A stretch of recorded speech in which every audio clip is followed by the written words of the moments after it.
The Joker is, without a doubt, one of the most iconic villains in comic book history, a character who embodies pure, unfiltered chaos. Making his debut on April 25, 1940 in Batman #1, the Joker wasn't even supposed to last. Originally, the plan was to kill him off quickly, but his dark charisma was too powerful to ignore. Created by the legendary trio of Bill Finger, Bob Kane, and Jerry Robinson, his eerie, grinning visage was inspired by the haunting character from the 1928 silent film The Man Who Laughs. And from that twisted smile, a legend was born. Now, when it comes to his origin story, well, good luck pinning it down. The most famous version? He started as a struggling comedian, taking on the alias Red Hood to pull off a desperate heist at a chemical plant. But when Batman showed up, everything went sideways. The Red Hood fell into a vat of chemicals, and when he crawled out, his skin bleached white, hair stained green, lips twisted into a permanent crimson grin, his mind snapped. Thus, the Joker was born. But here's the thing, the Joker loves to mess with us. If I'm going to have a past, he once said, I prefer it to be multiple choice. Maybe he was a mob enforcer. Maybe there were 3 Jokers all along. Maybe it's all lies, that's the beauty of it. His story is as unpredictable as he is. What makes the Joker truly terrifying isn't just his crimes, it's his unpredictability.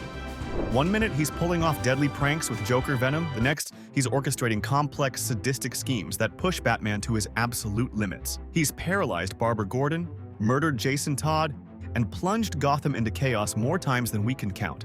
Yet, somehow, he's captivating. Why? Because to the Joker, Batman isn't just an enemy, he's the punchline to his cosmic joke, the Dark Knight to his twisted clown. Visually, the Joker is as iconic as they come. The purple suit, the green hair, that grotesque permanent grin. Sometimes, it's even more disturbing, like when he literally wore his own skinned face as a mask. But despite all his madness, the Joker has surprising moments of principle. In a wild Marvel DC crossover, he even turned on the Red Skull after realizing he was a Nazi, declaring, I may be a criminal lunatic, but I'm an American criminal lunatic.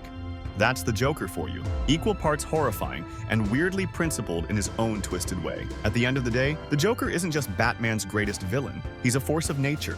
He's chaos incarnate, the living embodiment of Gotham's darkest fears. And that's why he's unforgettable. Because with the Joker, the only thing you can expect is the unexpected.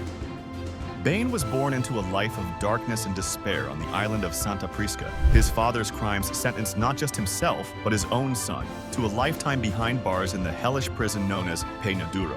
But instead of being broken by the brutal conditions, Bane thrived. He didn't just survive, he conquered it. Growing up, surrounded by violence, he sharpened both his mind and body. He devoured every book he could find, transformed his body into a living weapon, and by the time he was 8, he had already committed his first murder, all in the name of survival. His only comfort, a teddy bear named Osido, which secretly hid a knife, because even in childhood, Bane was preparing for war. Eventually, the prison guards recognized his potential and made him the subject of an experiment with a deadly super steroid called Venom. It killed others, but not Bane. It turned him into a powerhouse with strength beyond human limits. But with one catch, he needed regular doses every 12 hours to avoid crippling withdrawal. Once he mastered his new abilities, Bane didn't just want freedom, he wanted Gotham City. And to claim it, he knew he had to defeat the one symbol that embodied fear, Batman. But Bane wasn't reckless. He didn't just rush into battle, he played the long game. He unleashed a massive breakout at Arkham Asylum, forcing Batman to spend months recapturing Gotham's worst criminals, pushing him to the brink of exhaustion. Then, when Batman was at his weakest, Bane struck. He infiltrated the Batcave, confronted the Dark Knight, and did the unthinkable. He broke Batman's back. That moment, immortalized in Nightfall, wasn't just a victory, it was a statement. Bane had done what no villain before him could. He broke the bat. But Bane's story didn't end there. After ruling Gotham's underworld for a time, he was eventually defeated by Batman's temporary successor, Jean-Paul Valley. Yet Bane's evolution is what makes him fascinating. He kicked his addiction to venom, sought redemption, and even fought alongside Batman on occasion. He discovered his true parentage, learning that he wasn't connected to the Wayne family as he once thought, but was actually the son of the ruthless mercenary King Snake. Bane's power isn't just his monstrous strength, it's his mind. He's a master strategist, fluent in multiple languages, a skilled hand-to-hand combatant, and one of the few villains who can outthink Batman. With Venom, He can lift over 15 tons, recover from devastating injuries, and shrug off attacks that would kill an ordinary man. Even without it, Bane is a force to be reckoned with. Yet beneath all that strength and intellect lies his greatest weakness, the lingering fear of the bat, the symbol that haunted his nightmares as a child. That fear drives him, challenges him, and ultimately defines him. Bane isn't just Batman's physical equal. He's the villain who tested Batman's mind, body, and spirit like no other. A genius, a monster, a tragic figure. That's Bane. Mr. Freeze. Now here's a villain who puts the cold in cold-hearted. Victor Freeze isn't your typical tragic figure in this version. Nope. Forget the tear-jerking sob stories about lost love. This Mr. Freeze is all about revenge, greed, and turning Gotham into his personal icebox. He didn't start out with grand schemes for world domination, just an ordinary thief with a knack for swiping diamonds. But one heist gone wrong changed everything. While fleeing from Batman, Freeze stumbled into a cryonics lab where an accident involving a cryopod and some exposed wiring mutated him into a walking popsicle of vengeance. His blood froze solid, his skin turned ghostly white, his eyes glowed red, and just like that, Victor Freeze was born, stuck in a state where he could only survive in freezing temperatures. To keep himself alive and make himself even more terrifying, Freeze forced a scientist to build him a custom suit, a sleek, menacing black outfit with frosty details, tubes pumping liquid nitrogen, and enough muscle-enhancing tech to make him a real threat. This wasn't just a life support system, it turned him into an ice-cold powerhouse. With his freeze gun and cryogenic tech, Freeze could blast ice beams, create frozen bridges, and basically transform Gotham into his own winter wonderland. But don't expect any sympathy from this guy. Unlike other versions of Mr. Freeze who are driven by love and loss, this Victor Freeze couldn't care less. No tragic wife in stasis, no desperate quest to save a loved one. He's a ruthless, diamond-obsessed villain with zero compassion and an appetite for destruction. Cold, calculating, and aggressive, he'll do whatever it takes to get what he wants, even if it means turning Gotham into a giant snow globe. Freeze's icy escapades pit him against Batman more times than you can count. He's frozen entire ships, stolen priceless diamonds, and even teamed up with Firefly to plunge Gotham into eternal winter. Spoiler alert, partnerships don't last long when you're as frosty as Freeze. He's not exactly a team player.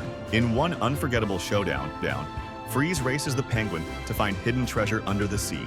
Classic Freeze, double crosses, ice blasts, and Batman swooping in to ruin his day. Oh, and it's not just Batman who's had to deal with his frozen fury. Freeze has tangled with big names like Lex Luthor and even Superman. Yep, he tried to put the Man of Steel on ice. Literally. Let's just say it didn't end well for him. But no matter how many times Batman thaws him out, this isn't the sympathetic Freeze you've seen before. He's pure, relentless evil with a penchant for diamonds, destruction, and chilling Gotham to the bone. Love him or hate him, one thing's for sure. When Mr. Freeze shows up, things are about to get cool in Gotham. Oswald Chesterfield Cobblepot, better known as the Penguin, is one of Gotham City's most notorious villains, a criminal mastermind who proves you don't need superpowers to be a serious threat. Unlike the Joker's chaotic insanity or Bane's brute strength, Penguin is all about brains, strategy, and style. Born into a wealthy family, Oswald was constantly bullied for his short stature, round belly, and hooked nose, which earned him the nickname Penguin, a name he eventually embraced with pride. His overprotective mother, haunted by the loss of her husband to pneumonia, insisted he carry an umbrella everywhere. Funny enough, that quirky habit became his signature weapon, but don't let his waddling walk and fancy tuxedo fool you. Oswald isn't some bumbling bird brain. He turned his passion for ornithology, yep, the study of birds, into a criminal empire. Armed with a genius-level intellect, a network of loyal henchmen, and a collection of weaponized umbrellas that can shoot bullets, spew gas, and even let him glide, Penguin rose through Gotham's underworld with ruthless ambition. He runs the Iceberg Lounge, a posh nightclub that's the perfect front for his shady operations. While Batman deals with masked lunatics, Penguin plays the long game, pulling strings behind the scenes and laundering his crimes through legitimate businesses. What makes Penguin truly dangerous isn't his gadgets, it's his mind. He's a master strategist, always 10 steps ahead, using charm, manipulation, and a healthy dose of intimidation to control Gotham's criminal elite. He commands respect, not through fear like Joker, but through influence and power plays. But he's got weaknesses too. Penguin isn't physically imposing. He's short, not particularly strong, and relies heavily on his tech and goons to do the dirty work. Batman often exploits his vanity and obsession with status. And despite his criminal genius, Penguin's pride has a nasty habit of getting him in trouble. Personality-wise, Penguin is a fascinating contradiction.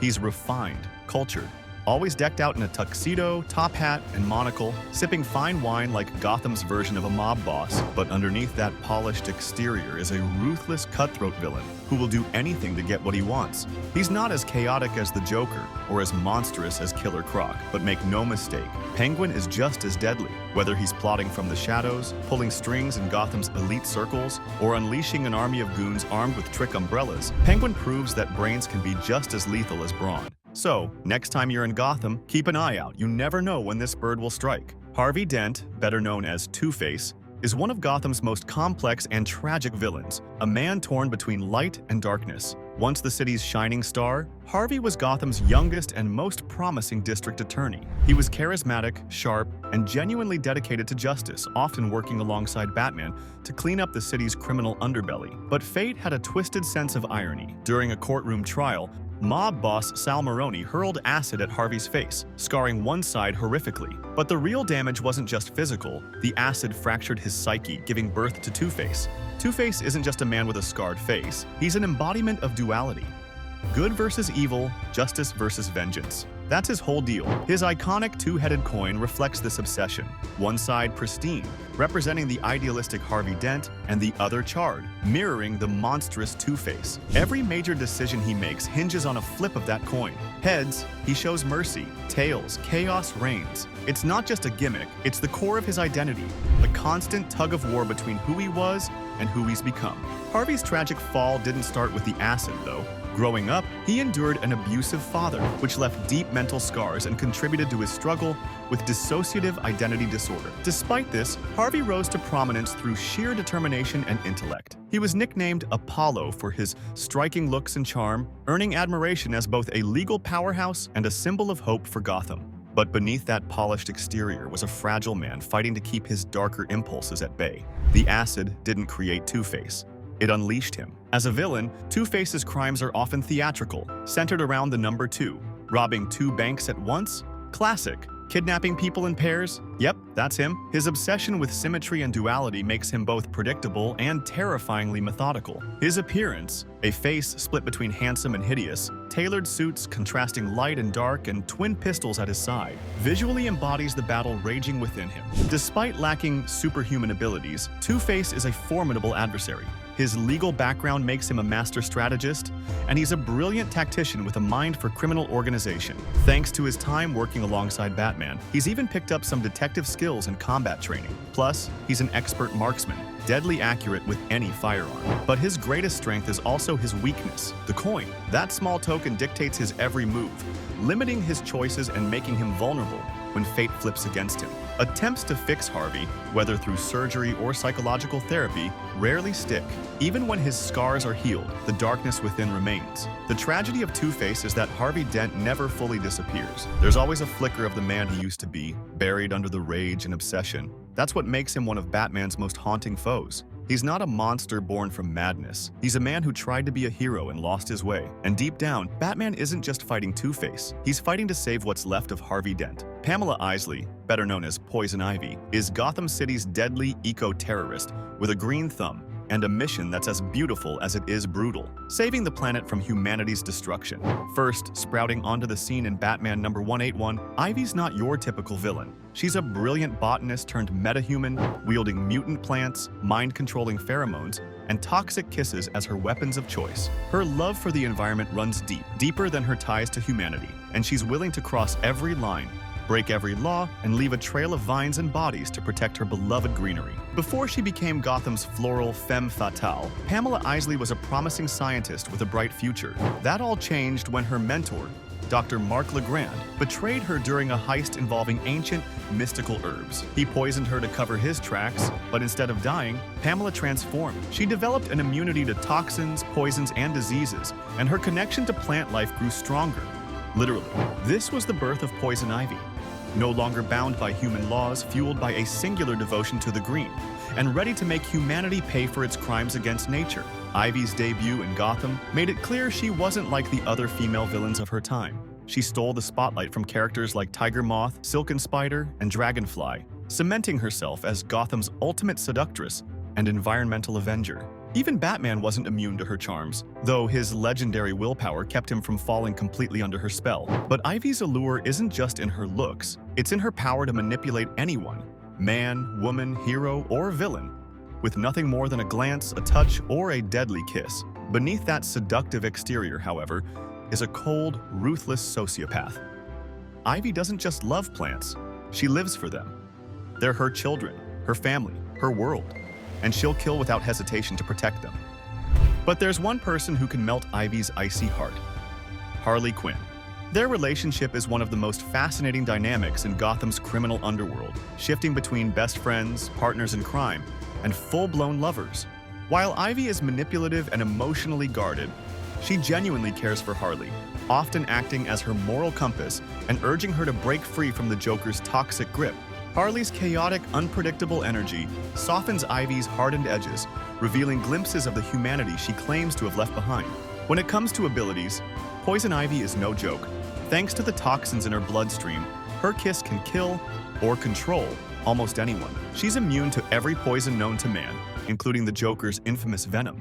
As a genius botanist, she creates lethal plant-based toxins, mind-altering pheromones, and monstrous plant hybrids. In some versions of her story, she can even control plant life with her mind, growing towering vines, deadly flowers, and carnivorous creatures with ease. She breathes carbon dioxide like a plant, thrives in toxic environments, and can turn Gotham into her personal jungle overnight. But even a villain as formidable as Ivy has weaknesses. Her connection to plants is both her greatest strength and her biggest vulnerability. Cut her off from nature, and her powers weaken. And beneath all her talk of misanthropy and vengeance, there's still a flicker of humanity inside her.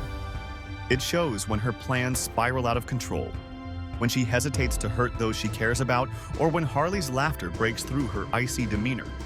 Poison Ivy isn't just another name on Batman's rogues gallery. She's a force of nature, literally. A villain driven by passion, a scientist haunted by betrayal, and a woman torn between her hatred for humanity and the few fragile connections she can't seem to let go.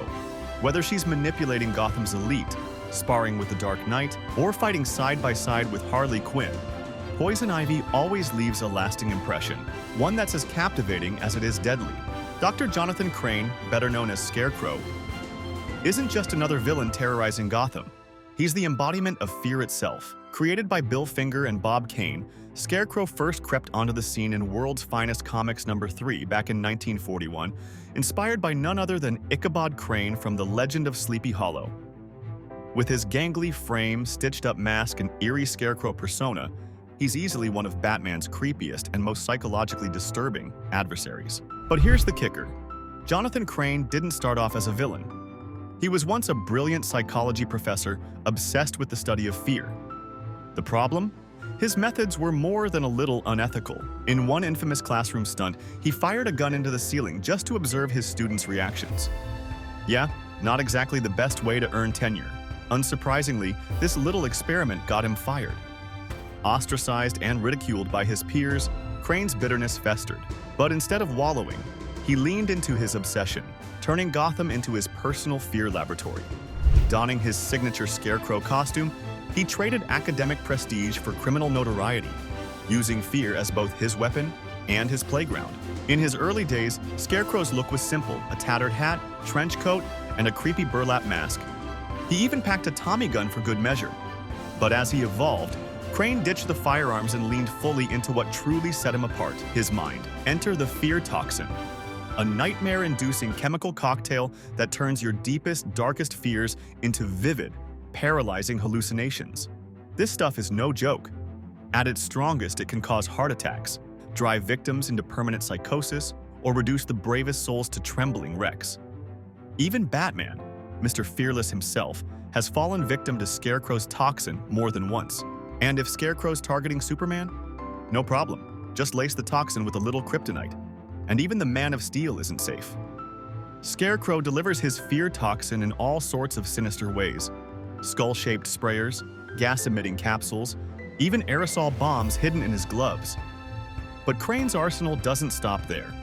He's dabbled with pheromones that can control flocks of birds, a twisted nod to his childhood obsession with scaring crows, And, for a brief period, he even wielded a Sinestro core ring, crafting solid constructs powered by, what else? Pure fear. But don't let the lab coat fool you. Scarecrow's more than just a mad scientist. He's a master manipulator, able to pick apart a person's psyche with surgical precision. With his extensive knowledge of phobias, he can exploit anyone's mental weak spots, sometimes without even needing his fear toxin.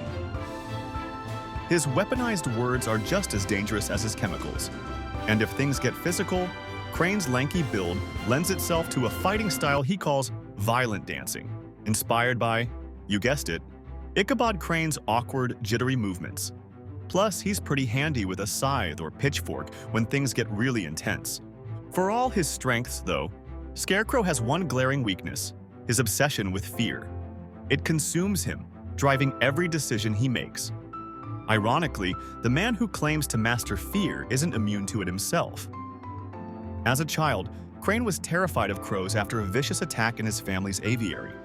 And after more than a few brutal encounters with Batman, he even developed a phobia of bats. The ultimate irony, right? At the end of the day, Scarecrow isn't just about fear. He is fear. With his chilling toxins, psychological mind games, and relentless pursuit of terror, he doesn't just haunt Gotham's streets. He haunts its dreams.